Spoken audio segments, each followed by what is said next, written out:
Maksud tahilalat di kalangan manusia ialah menuju berbeza orang lain. Firman Allah Subhanahu wa taala, ni ayat yang kita baca tadi lah, surah Al-Baqarah ayat 222, sesungguhnya Allah kasih kepada orang suka dan kasih kepada orang yang suka. Bayangkan Allah suka dua golongan. Yang pertama, Allah suka kepada orang yang bertabat, dan Allah Subhanahu wa taala suka kepada orang yang bersih. Jangan kita tak bersih, tuan-tuan. Hak dalaman kita banyak beristighfar. Astaghfirullahalazim. Hak pagi tadi awal-awal tadi ni kita dah beristighfar dah tadi ni. Tu hak mana masuk awal-awal tadi ni, dia beristighfarlah dengan istighfar apa kita baca tadi ni? Penghulu istighfar. Yang Nabi sebut orang yang beristighfar di waktu pagi, mengharapkan keampunan daripada Allah, mengharapkan kepada Allah. Kalau dia mati, Allah Subhanahu wa taala masukkan dia dalam syurga. Siapa yang beristighfar di waktu petang, mengharapkan keampunan Allah, mengharapkan rahmat daripada Allah Subhanahu wa taala, kalau dia mati, Allah Subhanahu wa taala masuk dia ke dalam syurga. Jadi banyak. Itu juga dengan bersih hak luaran. Kita kena bersih. Allah Subhanahu wa taala suka, kasih kepada orang suka dan kasih kepada orang yang suka, yang orang yang bersih. Dua-dua kita nak kena dah. Bersih dalaman dan juga bersih luaran. Baik, kita sambung ayat tadi ni. Saya dah lupa dah ayat tadi kita sebut ni. Allah Subhanahu wa taala berfirman, Allah kata, A'udzubillahi minasyaitonir rajim. Innamal mu'minuna allazina amanu billahi wa rusulihi summa lam yartabu wa jahadu bi amwalihim wa anfusihim fi ulaika humus shadiqun. Sesungguhnya kata Allah, orang-orang yang sebenar-benar beriman ialah orang yang percaya kepada Allah dan Rasul, kemudian mereka tidak ragu-ragu, mereka berjuang dengan harta jiwa. Harta itu penting, tuan-tuan. Jangan kata-kata tak payah harta lah. Nak kena harta. Allah kata berjuang dengan harta jiwa. Allah bagi kita harta, gunakan harta tu.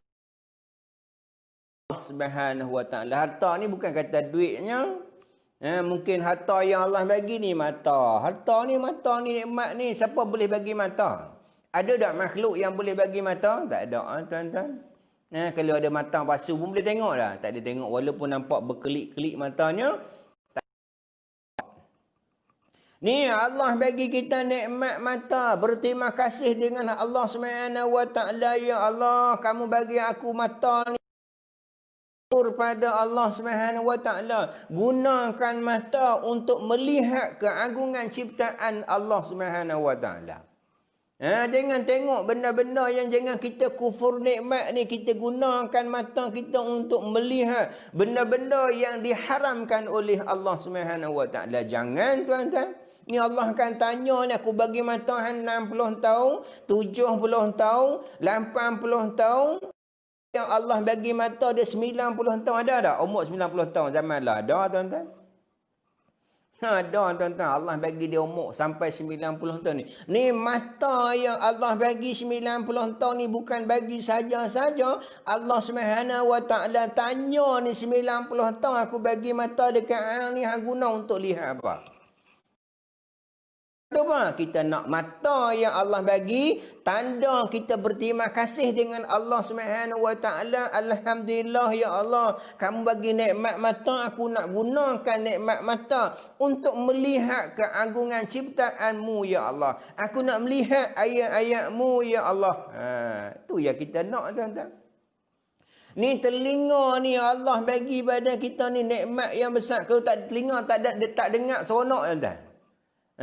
Orang tanya, Assalamualaikum Pak. Ingat tak cerita zaman Piramli? Cerita Piramli. Assalamualaikum Pak. Tak ada dah. Nikmat telinga tak ada dah. Nikmat mendengar tak ada dah. Ni nikmat telinga yang Allah bagi pada kita ni. Alhamdulillah pagi ni kita dipilih oleh Allah Subhanahu Wa Taala. Kita dengar ayat-ayat Quran. Kita dengar hadis-hadis Nabi. Kita dengar ni benda-benda yang baik ni tuan-tuan. Mudah-mudahan kita dengar ni sebagai penyaksian kita. Telinga akan jawab kita di mahkamah Allah Subhanahu Wa Taala pada sekian waktu. Telinga akan jawab, aku mendengar ayat-ayatmu ya Allah. Jangan kita tak dengar pula tuan-tuan. Jangan sampai Allah Subhanahu Taala sebut dalam Al-Quran. Allah kata auzubillahi minasyaitonirrajim wa man a'zikri fa inna lahu ma'in wa nahsyuruhu yaumal qiyamati a'ma. Qala rabbi lima hasyartani a'ma wa qad kuntu basira. Qala kadzalika ataska ayatuna fanasitaha wa kadzalika yawman tunsa. Allah kata siapa yang berpaling daripada peringatanku, kata Allah, bagi mereka kehidupan yang sempit. Allah sempit. Bermula alam akhiratnya sempit hidup dia. Matinya hari ni sempit hidup. Walaupun lah senang tuan-tuan. Dia kaya tuan-tuan. Segala-gala dia ada tuan-tuan. Tapi matinya hari ni bermulalah kesempitan hidupnya. Kami bangkitkan di akhirat besok, kata Allah Subhanahu Wa Taala, dalam keadaan matanya buta, kata Allah. Ingat tuan-tuan. Kita lah tak boleh tengok macam-macam ni. Jangan kita salah.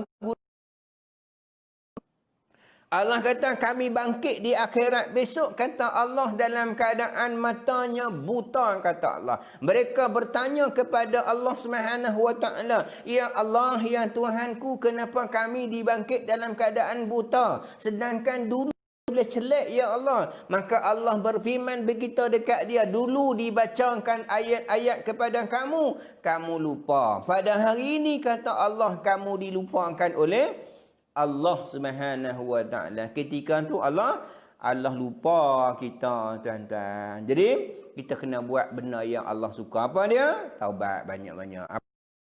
Bersih luaran. Luaran pun kita kena bersih. Bagi bersih tak perlulah sampai kadang-kadang ganggu sahabat-sahabat kita. Orang kita duduk sebelah sahabat kita pun tak selesa dengan kita. Dengan baunya, tu kita pakailah wangi-wangi. Kalau orang perempuan, jangan wangi, boleh nak wangi, tapi sehingga jangan timbul fitnah lah. Wangi untuk nak hilangkan bau badan boleh orang perempuan. Tapi orang lelaki sunat wangi-wangi. Orang perempuan kalau nak berwangi-wangi sangat, berwangi-wangi di rumah. Dengan suami kita. Kalau nak luar bolehlah wangi, cuma wangi itu menghilangkan bau badan. Boleh jangan sampai busuk, ganggu sahabat-sahabat. Kita pun tak suka tuan-tuan. Mesti akan suka pada benda-benda yang wangi. Baik.